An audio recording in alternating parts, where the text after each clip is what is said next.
And so they sent. So she came with her father and mother, her children, and all her kindred. Now Susanna was a very delicate woman and beauteous to behold. And these wicked men commanded to uncover her face, for she was covered, that they might be filled with her beauty. Therefore her friends and all that saw her wept. So you see the power of false witnesses.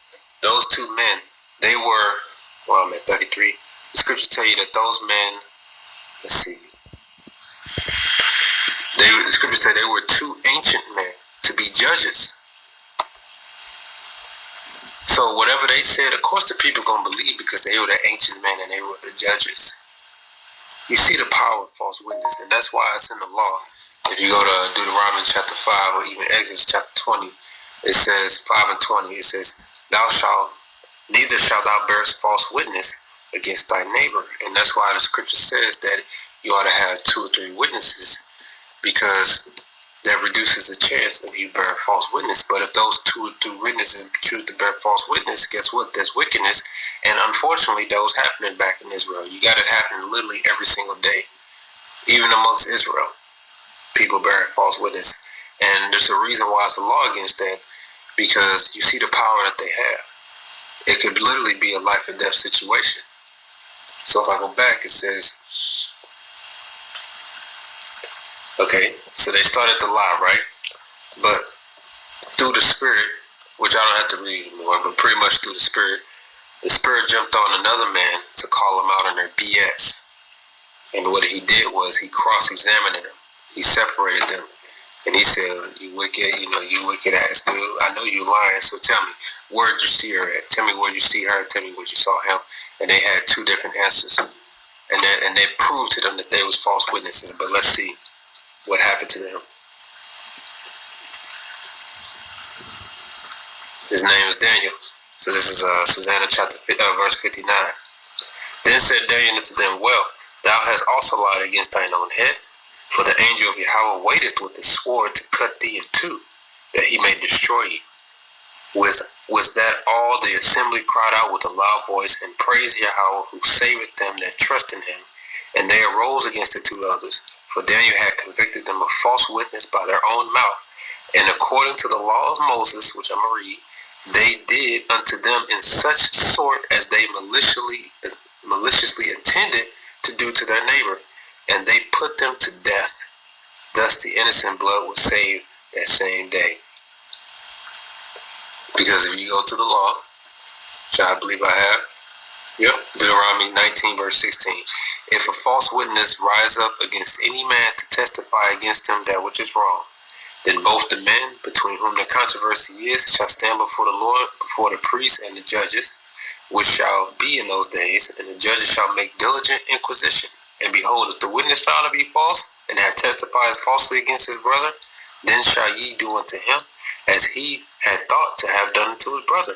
So shalt thou put the evil away from among you, and those which remain shall hear and fear, and shall henceforth commit no more any such evil among you. And thine eye shall not pity, but life shall go for life, eye for eye, tooth for tooth, hand for hand, and foot for foot. So the law was whatever those false witnesses was trying to accuse a brother or a sister or the neighbor for, after diligent inquisition was made, if it was found out that those false witnesses was lying, whatever it is they tried to have sentence against that person, it would happen to them. In this case, they tried to put Susanna to death because of their lust for her, and because they were ashamed and they were exposed for their lust for her. So they tried to put her to death to cover it up. So thus the Lord revealed it, and they were put to death. And there's another thing. That's why the scripture says in Sirach, I believe I have it here, chapter 8, verse 18, it says, do no secret thing before a stranger, for thou knowest not what he shall bring forth. That's why even in today, if you try to bear false witness, you got, there's a chance for somebody to be watching, right? And while you going this hard, the evidence can come out to prove that you're a liar. And it makes me think of that movie with Halle Berry. It's one of the old movies. I forget the name. I forget the name, but the point of the movie was she committed murder and she was trying her hardest to frame another guy.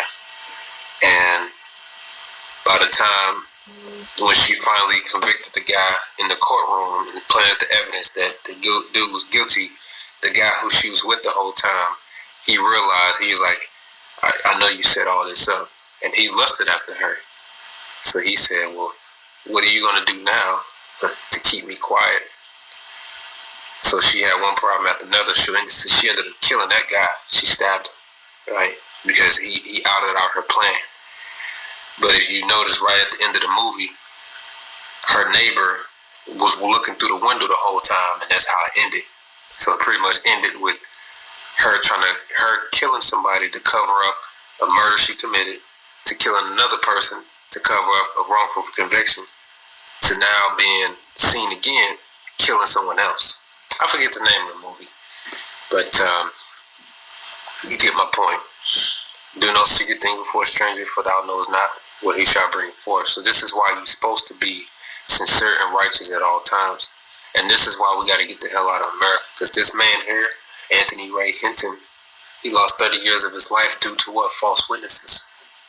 And this is why we got to get the hell out of here. Because this man doesn't keep the law. Esau does this because he knows it's going to work. They told him flat out, they said, look, you're going to take the fall for this. Because you're going to have an Edomite judge, an Edomite jury, and you're going to have an Edomite witness. And they're all going to bear witness against you to testify you for you to take the fall. This is the society we live in. This is why we got to get the hell out. And this is the power of false witnesses.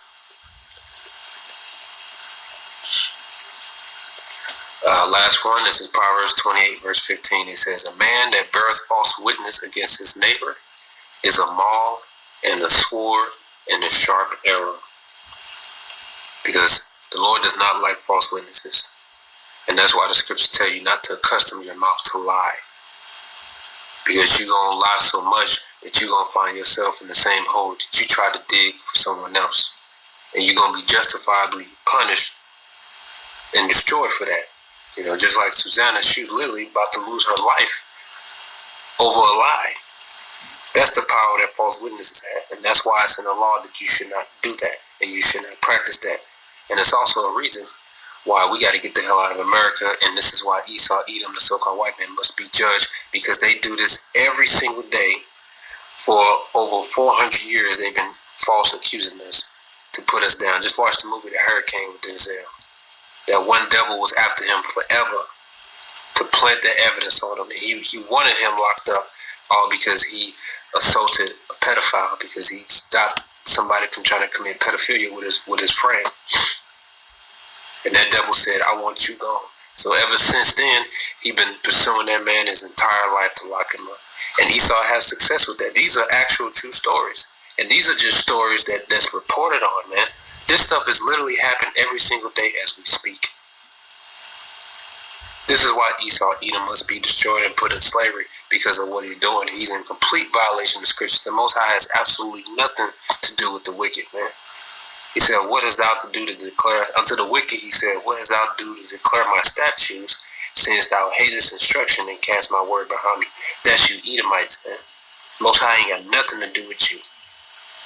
So with that, I hope it's edifying. And with that, I say shalom.